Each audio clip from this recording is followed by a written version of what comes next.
So what's all this got to do with running a speaking business?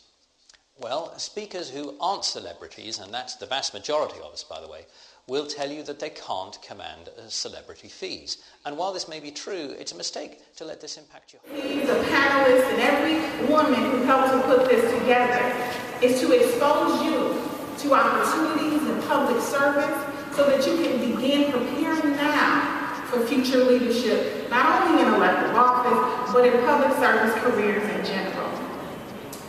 So, let me break down for you what's going to happen today. After we're done here, you'll be moving up to the third floor, the Common Council Chamber, where we have our meetings, and some of you I'm sure have seen it on Channel 25, and where we make important votes for the city. But today is your day. We'll take over the Common Council Chambers, and we'll have the opportunity to not only hear from these women, but to ask questions and to network for yourself as well. Every country, it's going to be the greatest period of opportunity time in the history of the human race. It's the 21st century, especially these opening years of the 21st century. You've got to be ready to cash in on the opportunity, but you all economically, now there's a lot of values to become, but let's just talk economics. Is it possible to become that valuable? The answer is, of course, of course. Now let me give you the secret. Submerged in the basement, scattered notebooks, coffee and music, incense, black smoke and sunflower seeds, grinding. It's just the producer and the poet. There are a ton of careers in public service that many, particularly in my community, do not know about. And so I want you to hopefully ask questions of everybody that you meet about what kind of jobs go on here. I mean, you're going to see the common council, you're going to see the mayor, you're probably going to see not all aspects. I mean, I don't know if you know about worship, what that does. I mean, while you're here at City Hall, learn about possible careers. I'm born and raised from Milwaukee, and as I was getting older, my early years of college, I went to an event in Minnesota with one of my mentors, joined a community group called the Campaign Against Violence Across the League, and have kind of been there ever since. I haven't left. Growing up in a family that was very community-oriented, committed to the community and making a difference. It was kind of, embedded in me at an early age. And public service is very rewarding. He the producer, I the poet, and together we create this holy trinity. Musical frequencies are that know me. I was born and raised in Jamaica.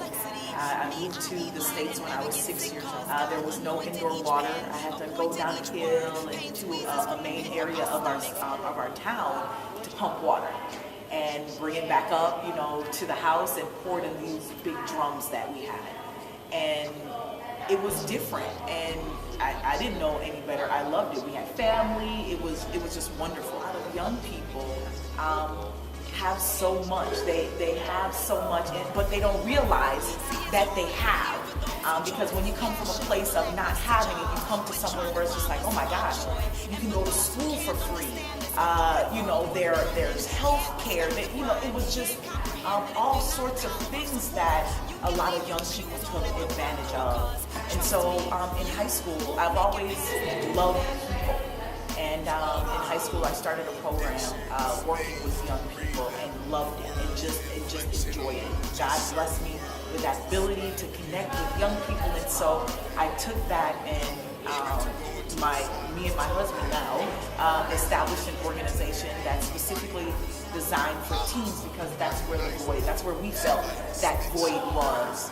And so we did that so that young people can have a voice, young people can stand up for the things that were right, and it wasn't just about, clothes and hair and makeup and music. That's not the only things young people think about. That we also care about our education system. We also care about, the conditions that our communities that we're living in. We care about, furthering our education. There were so many other issues that were pressing that weren't being talked about because so many other things were being highlighted that, young people don't care about their education system. Young people, and they do.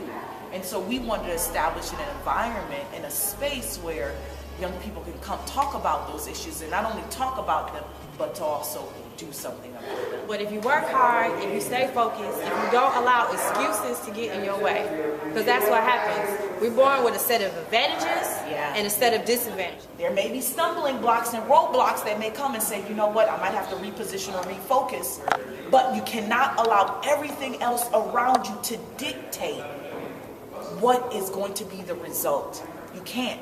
You have to have that focus. And as young women, as women of color, you guys are the most at risk.